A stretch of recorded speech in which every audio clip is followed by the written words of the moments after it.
Ahead of the Champions League final, BT have been kind enough to invite us down here to have a chat with Gary Lineker and Glenn Hoddle to talk about the Champions League and to see where the game between Juventus and Real Madrid is going to be won. Tactically, this is so exciting to watch because you've got the strongest defence, the potent attack. For you, where are the key areas you think in terms of who's going to win this one? Well, I suppose in many ways it'll be whether Juventus can continue this defensive dominance against a team that are prolific in scoring goals. So you've got, you know, the amazing back three with Buffon behind, with all their experience. You know, against the BBC, possibly if Bale's fit, we'll have to wait and see. So it's got all the makings, but you've got to remember that Juve are also very good on the counter attack, and they've got goal scorers themselves within that side. So I think that it's just whether Juventus can hold out against someone like Ronaldo who's so prolific. This 3-5-2, which of course was very successful for yourself. Yeah.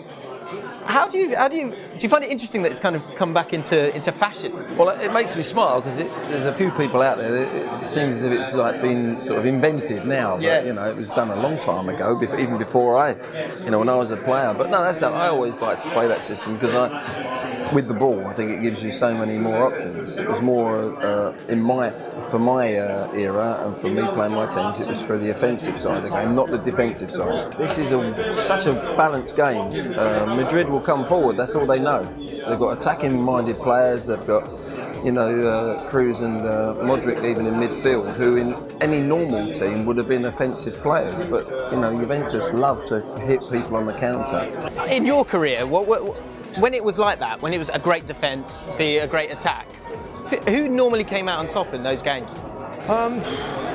Well, the games I used to like playing against really crappy defences, not really great defences. But it varies, doesn't it? I mean, the Italians are the masters at it, aren't they? They always have been. They take great pleasure in defending, whereas other countries, we kind of play a little bit more gung-ho. Real Madrid are much more open.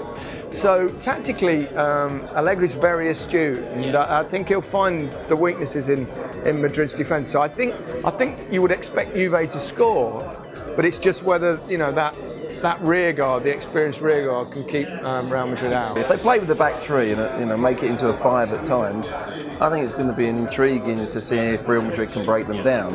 But I've got a sneaky feeling for Juventus. Yeah, I have. Yeah. Dybala for Juventus is a fantastic player. He's 23 years old, so young, but so important to them.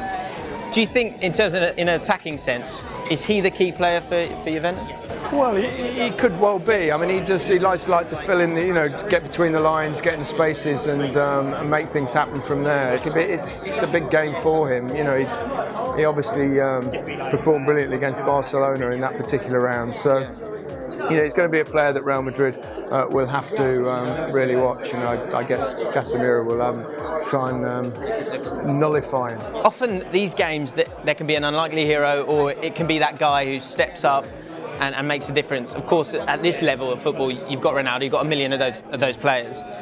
Who for you is the likely hero, and who for you is the unlikely hero that could be the difference in this game?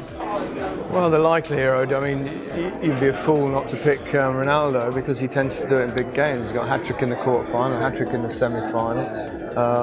He'll find some way of doing it, even if it's another winning penalty. But there are a lot of good players on this pitch, and wouldn't it be nice if it's down to Buffon in the end? Like 3 or 4 unbelievable saves to win the thing that he's not yet won. And he's such a charismatic guy and a great kind of bastion of the game of football that it'd be a lovely story. It'd be nice to see. I think the key is the first goal. If Madrid get the first goal, then Juventus have got a problem. They set themselves a problem. But I think the longer it goes 0-0 and Juventus get out, and they'll have enough opportunities themselves. So what's your score prediction? Oh, I don't think it's going to be I could see maybe a 2-1 after extra time. I don't think there'll be too many goals. I'm going to go 2-1 Juve, but not with any great deal of confidence. I really think it's a very even game. So Glenn and Gary going for a 2-1 win for Juventus, but what do you think the score is going to be in the Champions League final? Let us know in the comments below, and who is going to be the winning goal scorer? Let us know. If you enjoyed the video, give it a like. Most importantly, subscribe to Ball Street.